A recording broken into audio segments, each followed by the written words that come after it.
दोस्तों स्वागत है आज की इस नई वीडियो में। दोस्तों आज की इस वीडियो में हम लोग पढ़ने वाले हैं पद्यांश पर आधारित प्रश्न उत्तर। प्रश्न का जो उत्तर है आज इसको मैं आपको बताऊंगा, वो भी कंप्लीट लिखा हुआ सॉल्यूशन मिलेगा, ठीक है ना।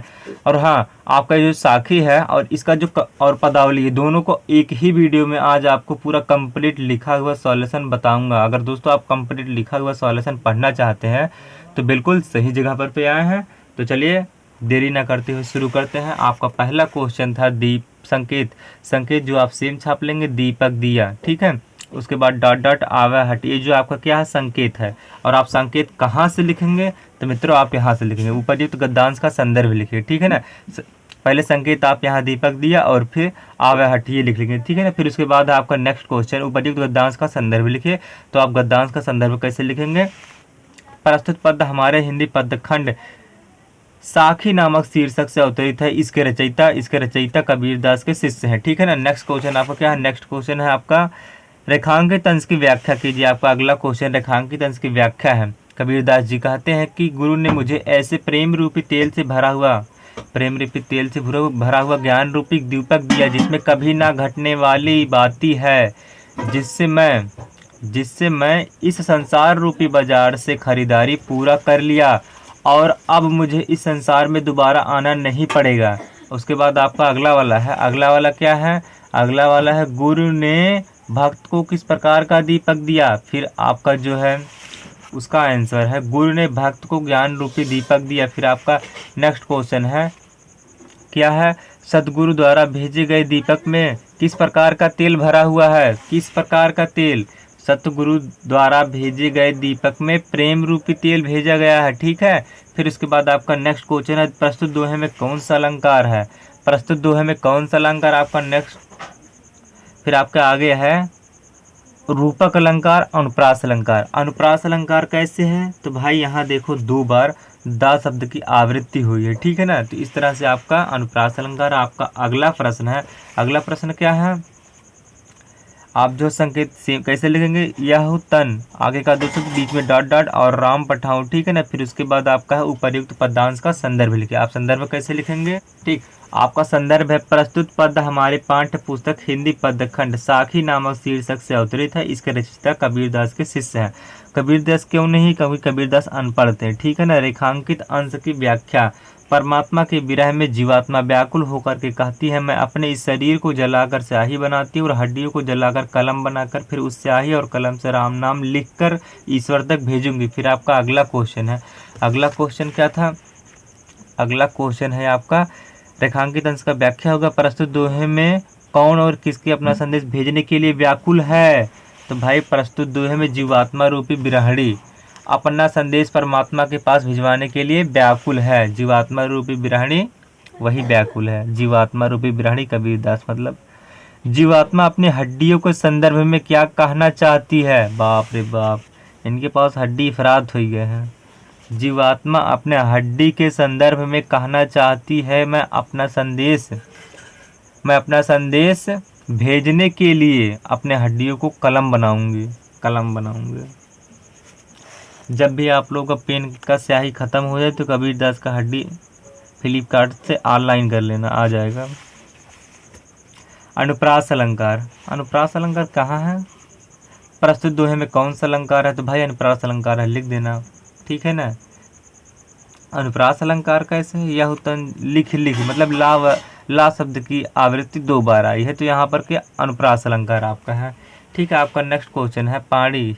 आप संकेत कैसे लिखेंगे? पाणी हित हिम्भया, फिर उसके बाद कहाँ ना जाए, या फिर ये दो शब्द आगे का या फिर एक शब्द आगे का, ठीक है। संकेत डाल के लिख देना डॉट डॉट बीच में करके। फिर उसके बाद है उपर्युक्त पदांश का संदर्भ लिखिए, ठीक है। आप संदर्भ कैसे लिखेंगे? संदर्भ कहाँ है भाई? संदर्भ पूर्वानुसार, यानी पीछे जो कैसे लिखाया गया था, जैसे लिखाया गया था प्रस्तुत पद हमारे पाठ्य पुस्तक हिंदी पदखंड साखी नामक शीर्षक से अंकलित है। साखी नामक शीर्षक से संकलित है। फिर उसके बाद क्या है? इसके रचयिता कबीरदास के शिष्य है, क्योंकि कबीरदास को लिखने नहीं आता था, लेकिन ये खूब घूमे थे, पंजाब घूमे थे, अपना बंगाल पंजाब से बंगाल तक, इसको लगभग 5-6 भाषा ज्ञान हो गया था इनको। रेखांकित अंश की व्याख्या। कबीरदास जी कहते हैं पानी से बर्फ बनता है और बर्फ पुनः पिघलकर पानी बन जाता, उसी प्रकार परमात्मा आत्मा बनती तथा पुनः शरीर त्याग कर परमात्मा बन जाती, जो जैसे था वह वैसे ही वास्तविक स्वरूप में आ जाता, अर्थात इसके संबंध में कुछ भी कहा नहीं जा सकता। फिर आपका नेक्स्ट क्वेश्चन है, नेक्स्ट क्वेश्चन क्या है भाई, ये आत्मा के संदर्भ में कबीर का क्या विचार है, तीसरकी वाली है। आत्मा के संदर्भ में कबीर का विचार, परमात्मा ही आत्मा बनती तथा आत्मा शरीर त्याग कर परमात्मा बनती, तो इसके संबंध में कुछ भी कहा नहीं जा सकता। ठीक है। फिर आपका अगला क्वेश्चन है, प्रस्तुत दोहे में कबीर किसे एक रूप मानते हैं। तो भाई आपका राइट आंसर होगा, कबीर प्रस्तुत दोहे में आत्मा और परमात्मा को एक रूप मानते हैं। तो भाई प्रमुख प्रस्तुत दोहे में कौन सा अलंकार है, प्रस्तुत दोहे में अन्योक्ति अलंकार है। ठीक है, अन्योक्ति अलंकार है। आपका अगला क्वेश्चन है, अगला क्वेश्चन क्या है, पानी पंख उड़ानी गगन को पन रहा परदेश, पानी पिया चंचबिन भूल गया उदेश। इसमें से आगे से 2 शब्द और पीछे 2 शब्द लिख करके आप संकेत बनाएंगे। ठीक है ना। उपर्युक्त गद्यांश का संदर्भ लिखिए। तो संदर्भ आप कैसे लिखेंगे, संदर्भ पूर्वानुसार लिखेंगे। ठीक है, जैसे पहले बताया गया तो उसको लिख लेंगे। फिर उसके बाद है क्या, उसके बाद है रेखांकित अंश की व्याख्या कीजिए। रेखांकित अंश की व्याख्या, कबीरदास जी कहते हैं जो जीवात्मा रूपी पक्षी है, संसार रूपी आकाश की तरफ उड़ जाती है और पिंड रूपी शरीर यहीं रह जाता है। शास्त्रार्थ में जीवात्मा पहुंचकर बिना मुख के अमृत पान करके संसार रूपी दुनिया को यहीं भूल जाती है। फिर नेक्स्ट क्वेश्चन है आपका, नेक्स्ट क्वेश्चन क्या है, सहस्त्रार में पहुंचकर जीवात्मा क्या करती है। तो भाई वहाँ इस संसार को यहीं भूल जाती है। फिर तीसरा वाला कंप्लीट हो गया। फिर अगला है, प्रस्तुत दोहे में कबीर ने किसका वर्णन किया है। तो प्रस्तुत दोहे में कबीर ने जीवात्मा रूपी पक्षी का वर्णन किया है। प्रस्तुत दोहे में कौन सा अलंकार है, रूपक अलंकार है, अतिशयोक्ति अलंकार है। ठीक है ना। फिर उसके बाद जो है आगे है, प्रस्तुत दोहे में कौन सा अलंकार है, प्रस्तुत दोहे में अतिशयोक्ति अलंकार है और रूपक अलंकार है।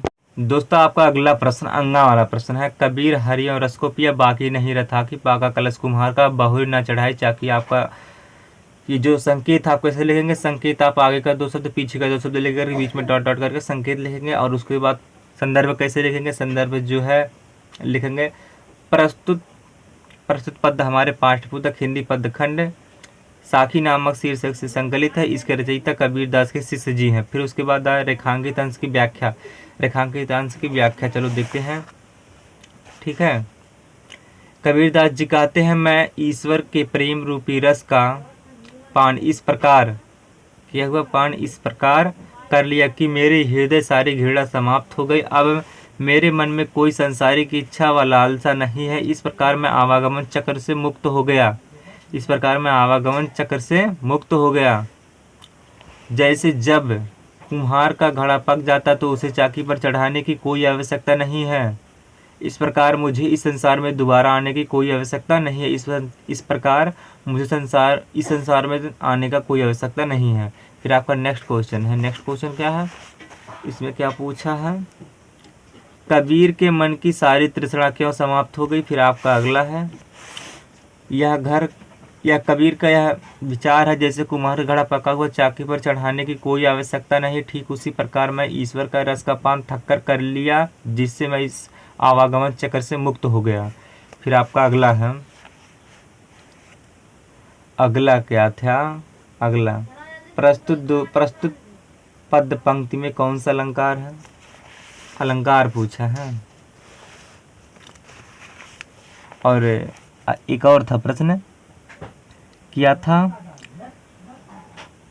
कबीर के घड़े के संबंध में क्या विचार है, ये कौन सा है, तीसरा वाला है। तो भाई तीसरा का क्या था, तो दोस्तों आपका तीसरा वाला प्रश्न है कुम्हार के घड़े के संबंध में कबीर का क्या विचार है। तो आपका राइट आंसर होगा कबीर का यह विचार है कि जैसे कुम्हार का पका हुआ घड़ा चाकी पर चढ़ाने की कोई आवश्यकता नहीं, ठीक उसी प्रकार मैं ईश्वर के रस का पान थक कर लिया, जिससे मैं इस आवागमन चक्र से मुक्त हो गया।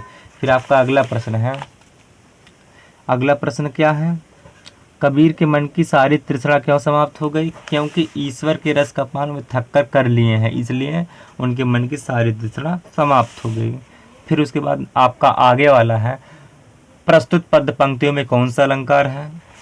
तो आपका राइट आंसर होगा अतिशयोक्ति अलंकार है। दोस्तों इसके बाद आपका चा वाला है, हेरत हेरत हे सखी रहा कबीर हिराई, बूझ समानी समझ में शौकत हेरत जाई। फिर उसके बाद आप इसका क्या लिखेंगे, पद्यांश का संदर्भ है, तो लिखेंगे क्या, प्रस्तुत पद हमारे पाठ्य पुस्तक हिंदी पदखंड साखी नामक शीर्षक से अवतरित है, इसके रचयिता कबीरदास के शिष्य जी हैं। ठीक है। फिर उसके बाद है रेखांकित अंश की व्याख्या। रेखांकित अंश की व्याख्या जो है कैसे लिखेंगे, रेखांकित अंश की व्याख्या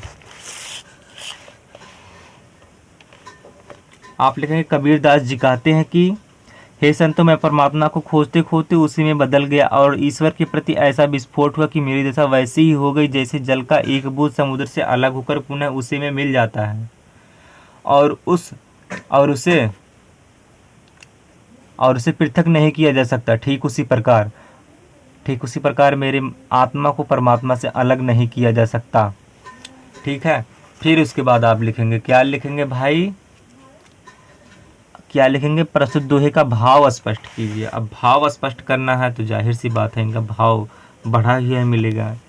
अब आप यहाँ लिखेंगे क्या, प्रस्तुत दोहे में कबीरदास को ईश्वर का साक्षात्कार हो जाने पर उन्हें अब इस संसार में आना नहीं पड़ेगा। अब उनका स्थिति ऐसे हो गया जैसे जल का एक बूंद समुद्र से अलग नहीं किया जा सकता। एक बार फिर से देखते हैं, प्रस्तुत दोहे में कबीरदास जी को ईश्वर का साक्षात्कार हो जाने पर अब उन्हें इस संसार में आना नहीं पड़ेगा। अब उनका स्थिति ऐसे हो गया जैसे जल का एक बूंद समुद्र से अलग नहीं किया जा सकता है। फिर इसके बाद आपका अगला क्वेश्चन है बी वाला, प्रस्तुत दोहे में कौन सा अलंकार है।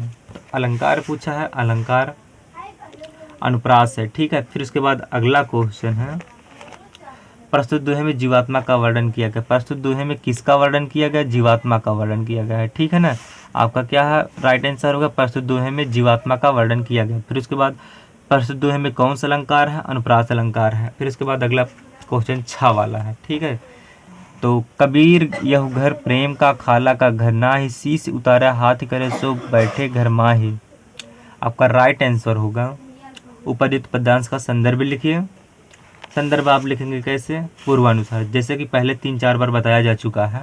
ठीक वैसे छाप लेंगे और रेखांकित अंश की व्याख्या कीजिए। ठीक है। अगला क्वेश्चन आएगा, रेखांकित अंश की व्याख्या कीजिए, तो आप उसे ऐसे लिखेंगे, कबीरदास जी कहते हैं जिस साधक के अंदर सच्चा प्रेम है और ईश्वर के प्रेम रूपी मार्ग पर चलने के लिए सिर को हाथ में रखना पड़ता है, क्योंकि यह इतना आसान खाला या मौसी का घर नहीं जिसमें आसानी से प्रवेश पा सके।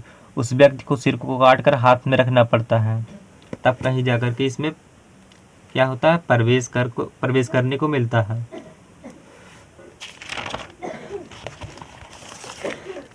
हथेली में रखना पड़ता तब कहीं जाकर इसमें प्रवेश करने को मिलता है। सही पढ़ा था मैंने बिना देखे। प्रस्तुत साखी का भाव स्पष्ट कीजिए।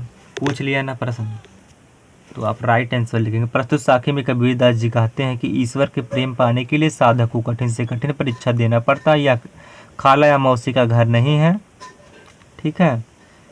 फिर कहीं जाकर उस व्यक्ति को ईश्वर के प्रति प्राप्ति होती, ईश्वर की प्राप्ति होती है। फिर आपका नेक्स्ट क्वेश्चन है, नेक्स्ट क्वेश्चन क्या है, किताब बताएगा। ठीक है। आपका प्रस्तुत साखी का भाव स्पष्ट किए हो गया। ईश्वर के प्रेम पाने के लिए साधक को क्या करना चाहिए, क्या करना चाहिए भाई, एक सच्चे साधक को ईश्वर का प्रेम पाने के लिए सिर को काटकर हाथ में रखना पड़ता है, तब कहीं जाकर इसमें प्रवेश मिलता है। ठीक है। क्या करना चाहिए, अपने अंदर के सारे घमंड को मिटा देनी चाहिए।